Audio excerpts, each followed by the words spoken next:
So good afternoon, everyone, and welcome. My name is Tiana Solis. I'm an instructor at Florida International University in the Knight Foundation School of Computer Science.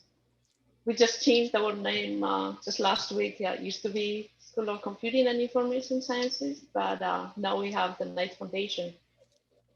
I teach computer science and IT undergraduate courses. I'm very excited to be part of the Reset conference and being here with you today. Thank you for attending. Our presentation today is Crossing the Bridge to STEM, Retaining Women Students in an Online Computer Science Conversion Program. And with no further ado, it is my pleasure to introduce our presenter, Dr. Kayla Shi. Dr. Shi is a research assistant professor and instructional designer at NYU, New York University, Tandem School of Engineering. Her research focuses on engineering education, online learning development, and motivation to learn. She received her doctoral degree in learning design and technology um, from Purdue University. Because of her previous career as a journalist and internship at the United Nations, she is highly aware of her responsibility as a global citizen. She is committed to making online learning in STEM fields more engaging, more diverse, and more accessible for all by leveraging research-proven pedagogy and innovative technology. So, Dr. Ship, take the mic for you. Thank you, Tiana, for introducing me, and thank you for attending my session. To be honest with everybody, this is my very first time to attend a virtual conference. So earlier, I'm still trying to, I know that we have been working from home for a long time. It's almost a year for NYU to go into remote working period of time. But still, I feel like when I need to present, I'm still looking for which window I should do, which button I should click to share my window, and why my notes is not showing up. So let's go back when I see. Yeah.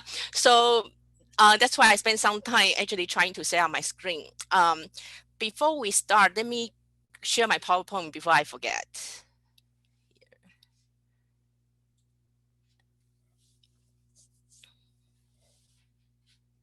Are you guys seeing my PowerPoint?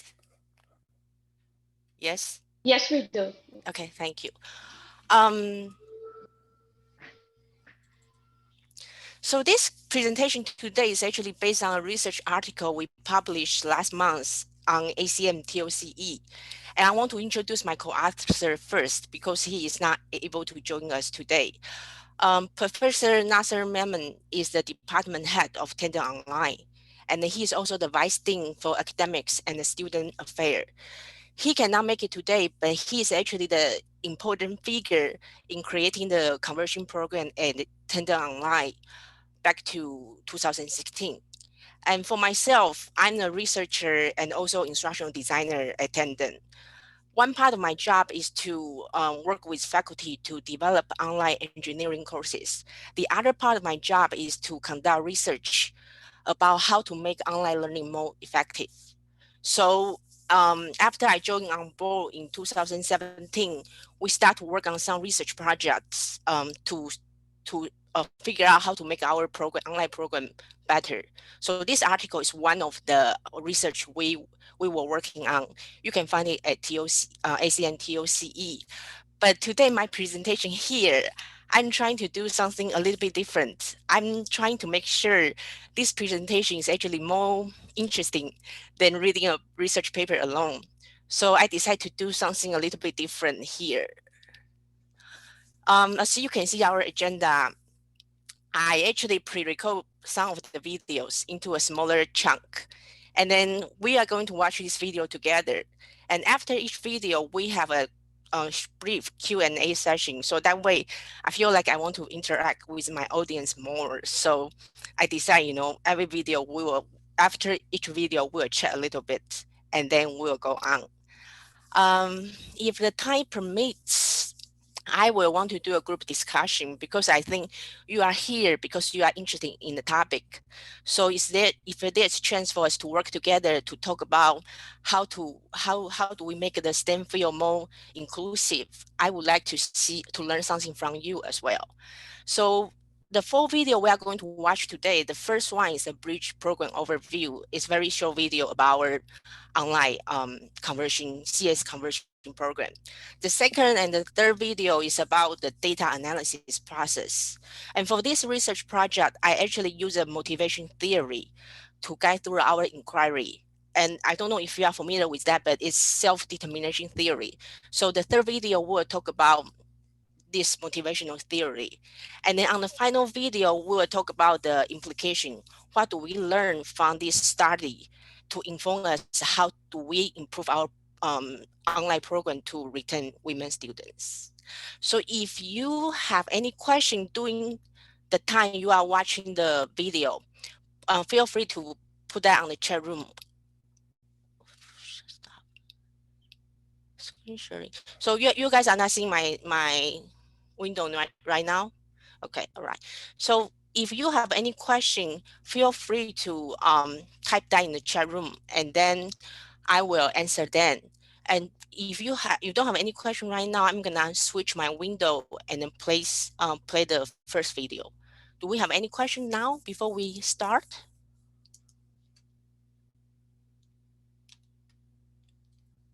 Okay, I will take that as a no. Let's try the first video. All right.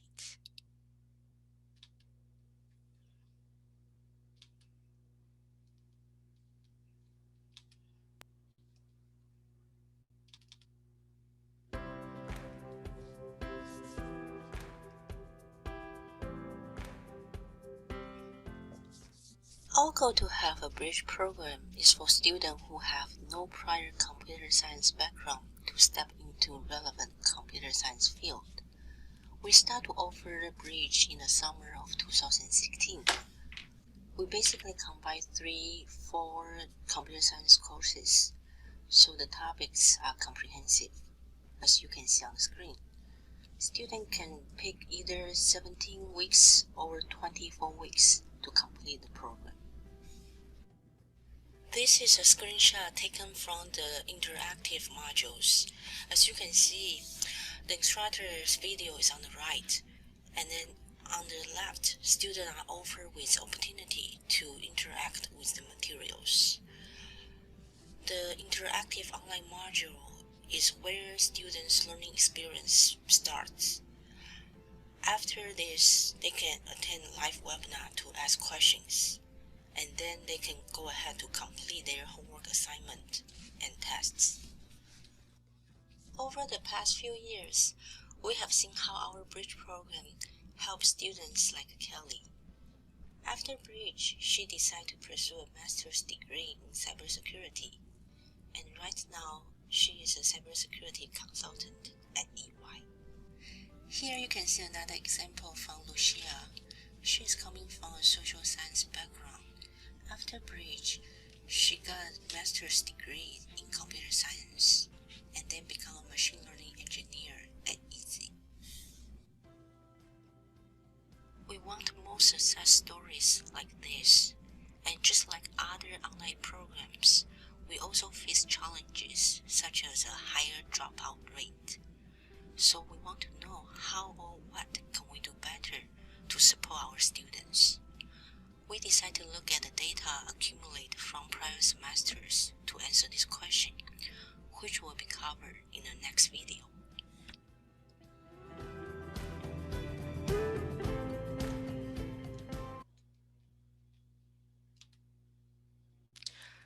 Okay, so here is a brief introduction video about our bridge program. I want to see if anyone have question based on this video, this part of the presentation.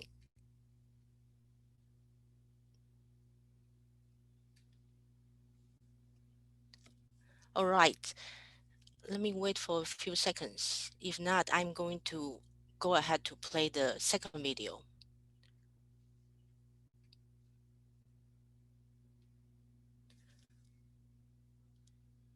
How, okay, I saw a question here right now. Oh, you can actually unmute yourself if you want to, because right now we are not playing any video. So feel free to just unmute yourself and show your video. Hi. I just wanted to ask, so for students who had a previous non-STEM undergrad background, Yes. but then went to grad school in STEM, how do employers view their background in non-STEM during their undergrad years? I was just wondering, since there'd be a lot of internship and other experience that would obviously be non-STEM versus a fresh undergrad who had a STEM degree. Yes, I I'm afraid I cannot speak from the employer perspective, but from our data, just like the one I show you in the video, our students actually find employment after they finish bridge, and then they go to the a master's degree, and then and not like other people who had the STEM background, they also land on a job. So, but I don't know in particular whether employer will be looking at whether your undergrad is from a computer science or not. That part I do not know. But if you're just merely looking at how students land on job, I'm confident to say that our students are doing pretty well compared to a student who goes through the regular path to get a degree in computer science related field. Yeah, so I if you don't mind, I can try to ask my colleague to see if they don't know anything about that, because well, I am not aware that employer is particular, but you make a good point. So I hope that I answer your question based on what I know. All right. What course include in the bridge? So we have, like I said earlier in the video, we have 3 to 4. So we basically combine 3 to 4 basic computer science courses, from the basic programming and the network computer and also computer networking, and also some simple algorithm. So that's 3 and 4 together. We were thinking that once you go through the entire bridge program, you will be ready, because I think in some school they require you to take at least 3. If you are not coming from computer science background, when you want to apply for a master's, they told you that you have to at least have taken some uh, computer science course undergrad.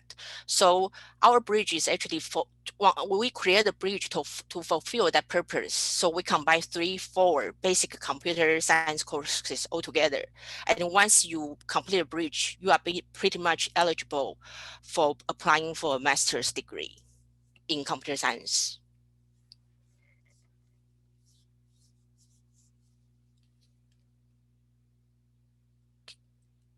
There is a question about can students from another state apply to the bridge program? Yes. So this is NYU Bridge is actually an online program. So we do have students from other states. I didn't know that the first year I was here, we just start Bridge. So I did not know that. But one day I heard the student service was calling student in Texas because there is a hurricane or something. So he was actually checking on student to see if students still have the internet to study. So that's when I find out that our students actually from everywhere from the United States. I think I missed one of the question. Let me go back a little bit. I think that's it, right? Okay. Yeah, that's it. Yeah, I think Anna responded about the survey that at the end of the session, you can fill out the survey. Okay, all right. So let's go ahead to watch the video, second video.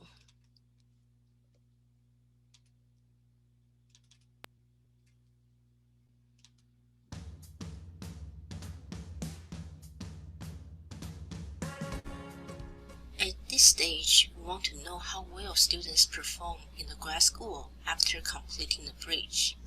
Also, does gender, prior major, and the length of the program has something to do with the dropout rate? We have data coming from summer 2016 to spring 2019. That is 12 cohorts, 680 students. The gender ratio is 1.85 male students to 1 female students. So here we are looking at the performance of 109 students who complete the bridge and then grad school in computer science at NYU. As you can see from the table, they did pretty well.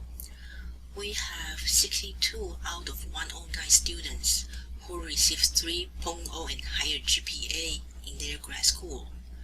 Breaking down by gender, we see 18 out of 35 female students and 44 out of 74 male students got good grades.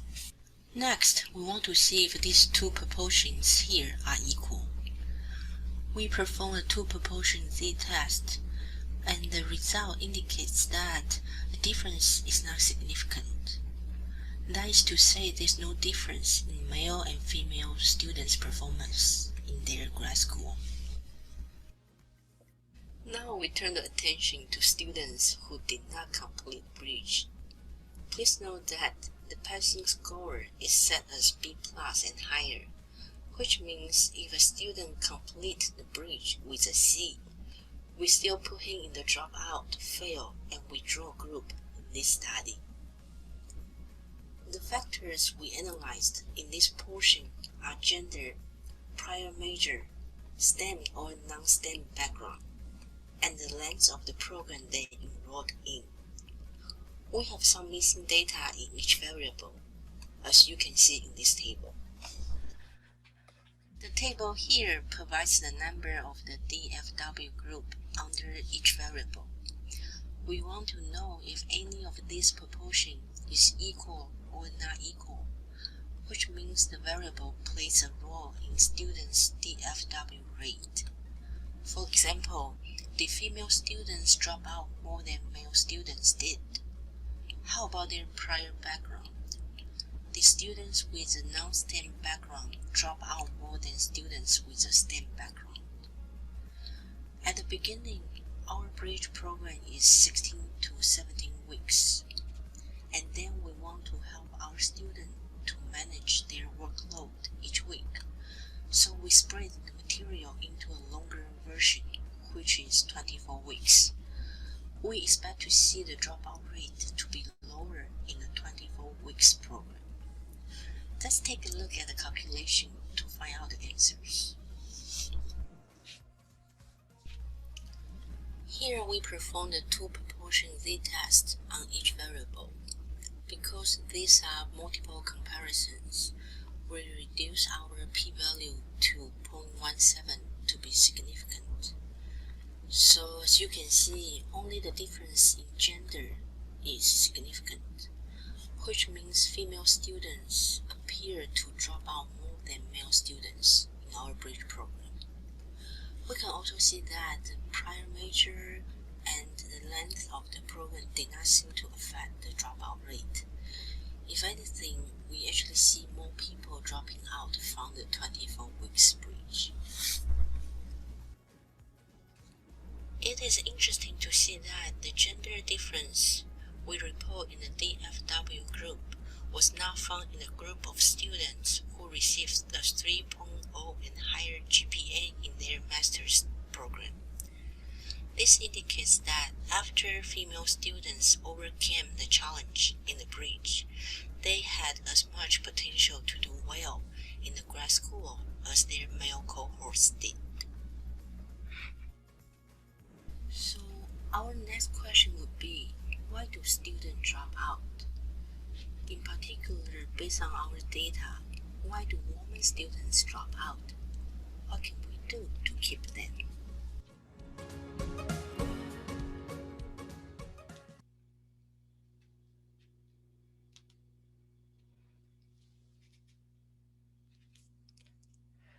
So here we can, in this video, I probably also answer partially of Jenny's question earlier. That is how employer view students from a bridge program. But if we look at their grad schools academic performance, they actually got pretty good grades. And then female and male student that complete the program and go on with a master degree, there's no difference in their academic performance while they are in grad school. So that's a good news for us, because we know that if we can help students to complete a bridge, they do pretty well. So, and unfortunately, you can see in that video, we had a pretty high dropout rate. So our goal become like, how are we going to reduce the dropout rate and then help our student cross a bridge? So this is the point of this part of a video. If you have any question, feel free to unmute yourself and then let's talk.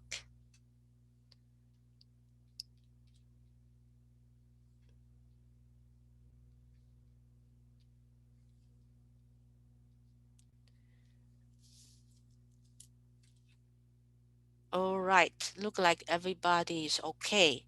So we will proceed with next video.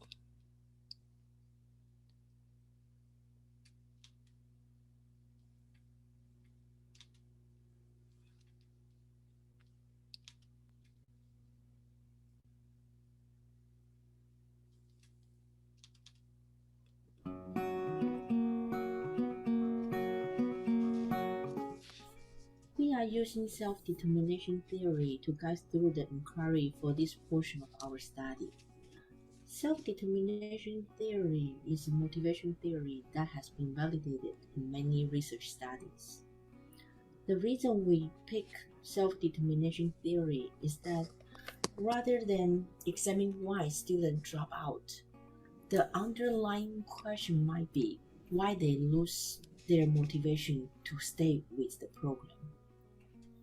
Our bridge program is one of a few conversion programs in the US. So students who apply to our program must have done some search on their own. And that's why we would like to assume that they start this program with a certain degree of motivation. The core concept in self-determination theory is the three basic psychological needs, which are autonomy, competence, and relatedness. I'm going to pause a few seconds here for you to read the definition under each need.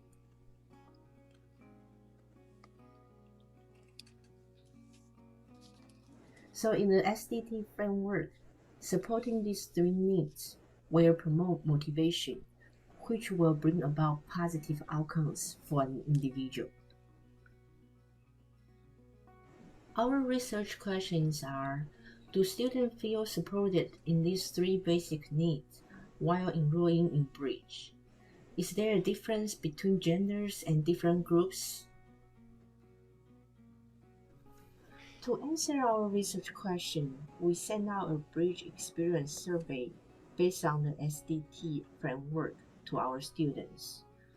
Here you can see some simple questions under each need. We asked them to rate the statement using a 7-point Likert scale. For example, under the autonomy, we ask, how much do you feel like you can make a lot of inputs in deciding how your coursework gets done?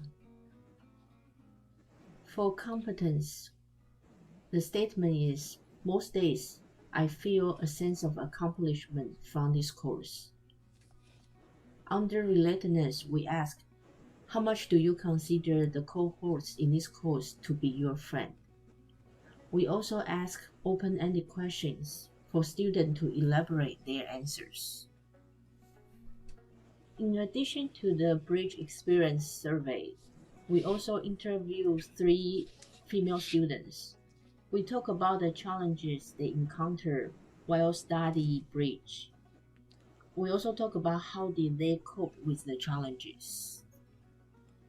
In this table, you can see that we received a total of 89 responses, among which 30 of them coming from people who did not complete the bridge, and the gender ratio is 1:1.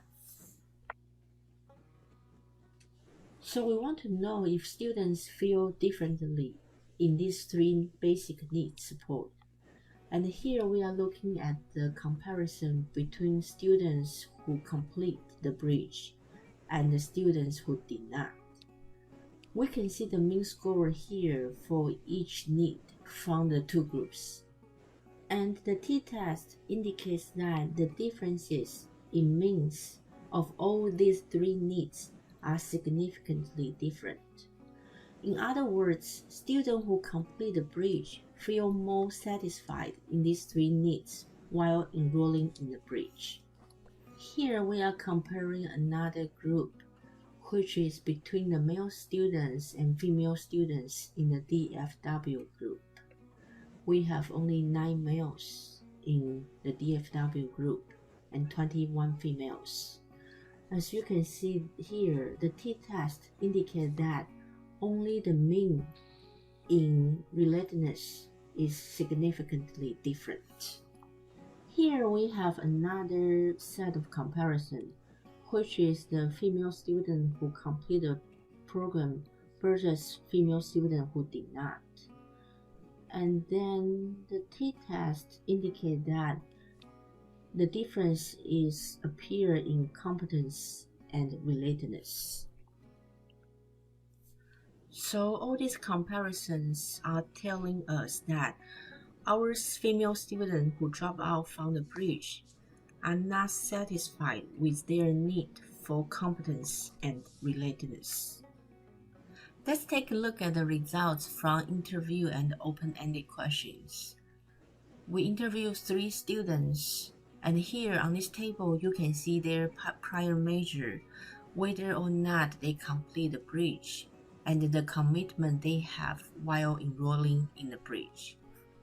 Among these 3 students, Alice was the only one who completed the bridge on the second try after the first deferral. Bella is a mother with 2 young kids, and Carol switched to a part-time job doing her second enrollment in the bridge. However, both of them decided not to complete the bridge. The content of their interview were being coded based on the 3 SDT needs.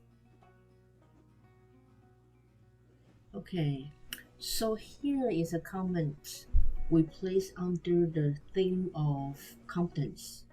And again, I'm gonna post a little bit here for you to read.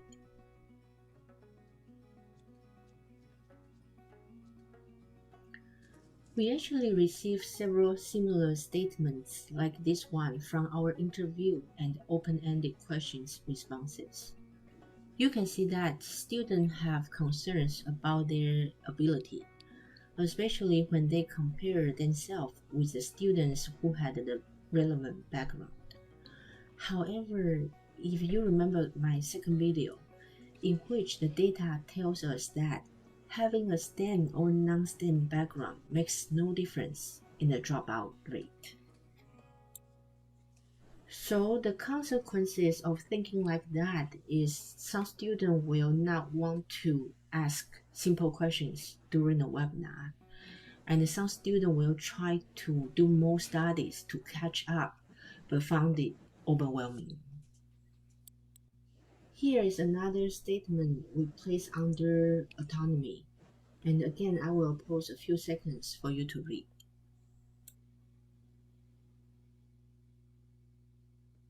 We did not receive a lot of comments that are related to autonomy. The data we had previously also showed that there is no difference in autonomy between the group of students who complete the bridge and the group of students who did not.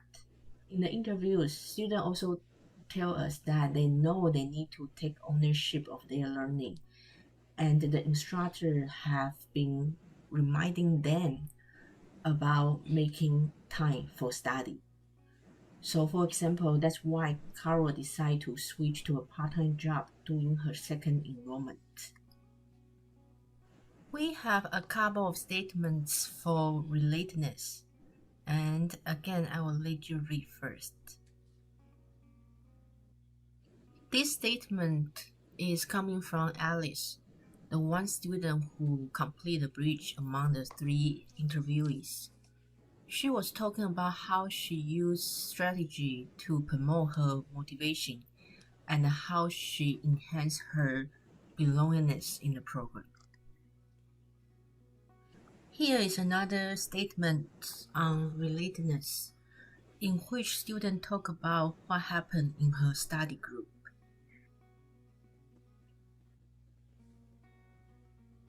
So here you can see that sometimes students can get support from their study group, but there are also times that students feel even more frustrated.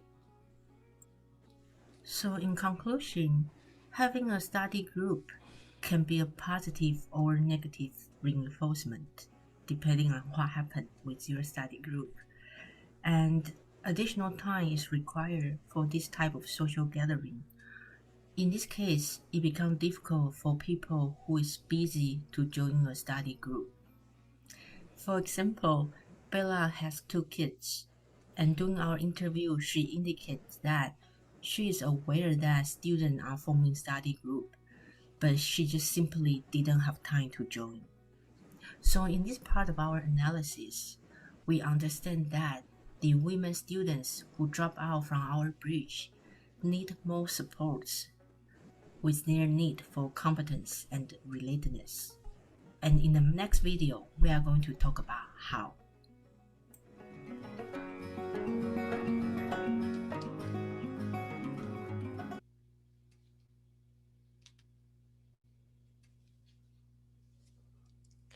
Okay, I'm seeing some question here. What kind of change? Oh, yes, so that will be our video 4. But if you have have question about video 3, feel free to ask them. So Catherine, you will get the answer in the next video. In this video, I think so it's actually an interesting thing for me because my job mostly work with instructors, faculty. So in order for me to conduct this study, this is actually the first time I interview students about their experience in our online program. So it's also the first time I heard story about, oh, I have 2 kids. There's no way I can commit 30 hours in your program. So I start to think, just because of that, I start to think, okay, maybe we have to do something to support our student because apparently they just cannot do it. But when you are just busy design your course with the instructor, sometimes you forgot, the recipient of your course, they probably actually spend more time to study or have their struggle. So by doing this research, actually I understand more about our students. And then I'm happy that I had a chance to talk to our female student in our programs. Anyone have any question about the self-determination theory or the other parts that's in the video 3?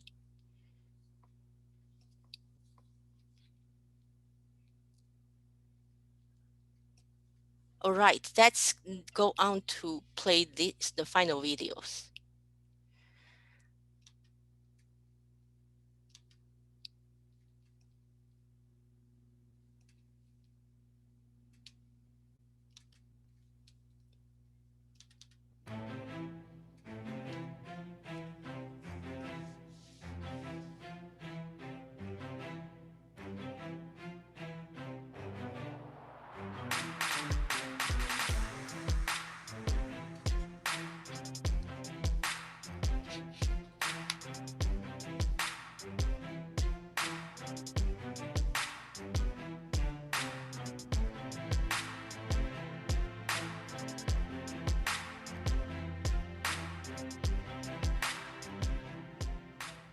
Let's discuss how to support female students in Bridge. I think we can form a beginner group among the cohorts. Students who have no prior programming experience can be grouped together into one section. I agree.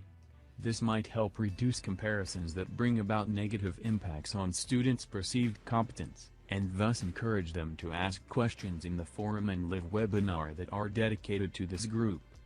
Yes, a teaching assistant could be assigned to work only with this group and provide one-on-one outreach to students who are underperforming during the first few weeks.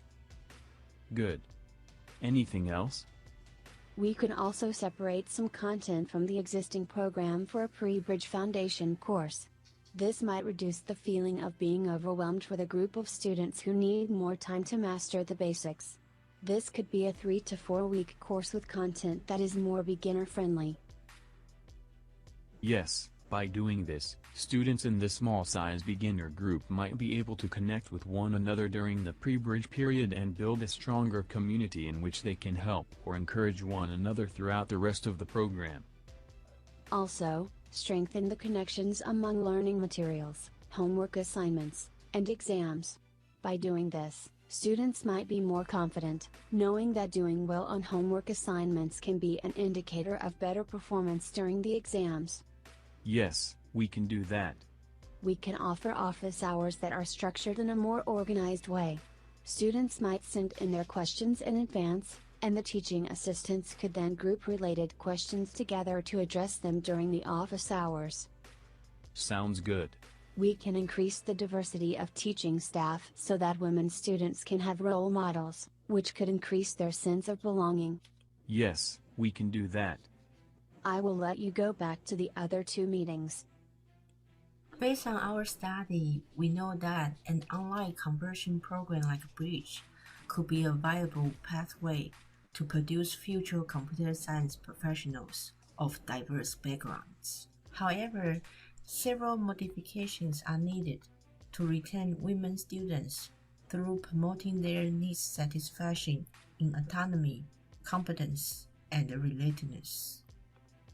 I think that not having STEM prior knowledge should not be viewed as a deficiency in a STEM conversion program like a Bridge. Instead, non-STEM backgrounds can be an asset in STEM learning when students apply knowledge and draw experience from their social science curriculums. Here is an article I found encouraging when I was conducting this research, and I would like to share with you. Thank you again for attending my presentation.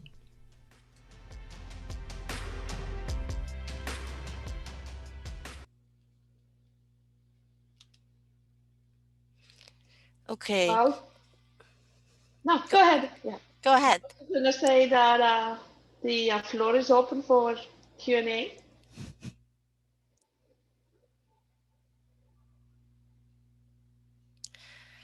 So Catherine, did the video answer your last question?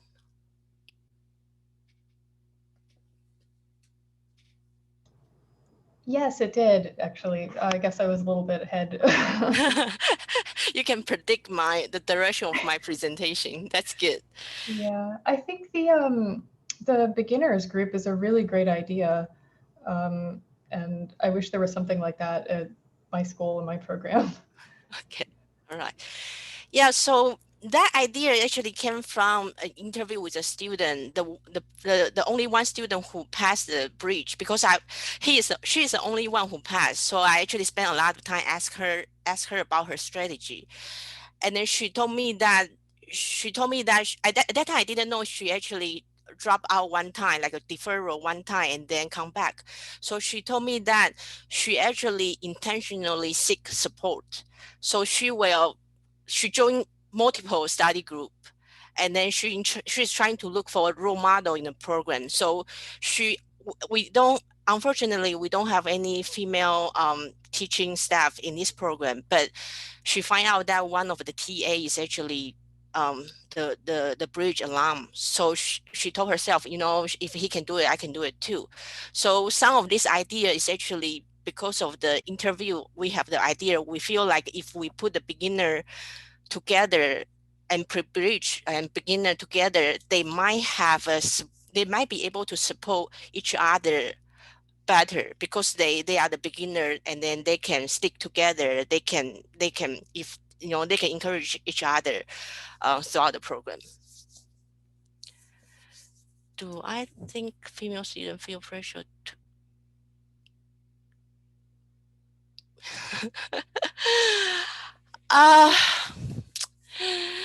I don't know about that, but I would do you observe that in your student? Why do you have this question? I'm interested, because I didn't feel that way, but I'm interested to know why you feel that might be possible. Let's discuss.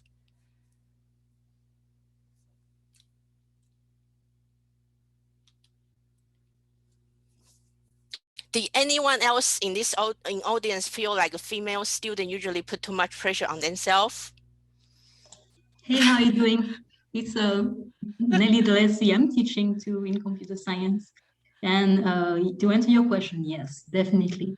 I think that because in the classroom, it's a majority of male students, of course, oftentimes the best student would be a male person.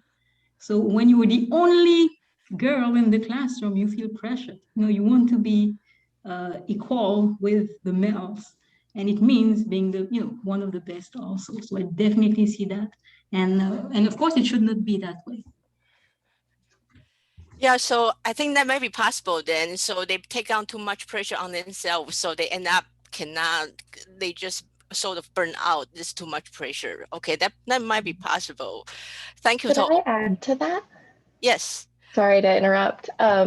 So I definitely agree that female students have a tendency to put more pressure on themselves, but I think a lot of that also comes from the environment. Like I personally was having lunch one time with a male peer that told me he thinks I only got into this school because I'm female and they needed more females. So I think a lot of the time we're working to kind of overcome that sentiment that we're only here because we're female and not because we deserve to be. I'm sorry to hear that, but I think that sometimes I don't know why. I mean, from my perspective, I don't know. I understand why guy want to think like that. I mean, thinking like that does that make them feel better? I don't know. Do I miss any question? I saw a lot of people type yes about putting pressure on themselves. The chat room is just all of a sudden with a lot of yes, yes, yes. So that's interesting. I guess in my experience with our students, sometimes either they put the pressure on themselves, or then otherwise they are just being ignored in their mind. Like, if I don't show that I'm doing well, then they're gonna take over. Again, it falls back to the size. Usually in a class for computer science or IT, there are more male students than female students. So you have to stand out, I guess, to stand out. I see. All right, so we only have 2 minutes left. Let me quickly share my contact. So in case you want to engage in another conversation, feel free to email me. Let me share my contact here. I am currently reading more about here. I'm currently reading more about gender responsive STEM curriculum as for my future research. And I'm also interested about motivational strategy you found useful. Maybe your instructor use it in your classroom, or you are the instructor, you use some motivational strategy to promote inclusion in your classroom. So if you have anything, you are interested in a similar topic like this, feel free to email me or connect with me. Here's my email and my website. And thank you again for participating in my session. I wish you a wonderful conference. Well, Dr. Shi, we appreciate you are speaking with us, and it is a very interesting talk, and we've taken much from it. Thank you. Thank you, everyone. Let's give a round of applause for our speaker, guys. All right. Bye, everyone. Bye.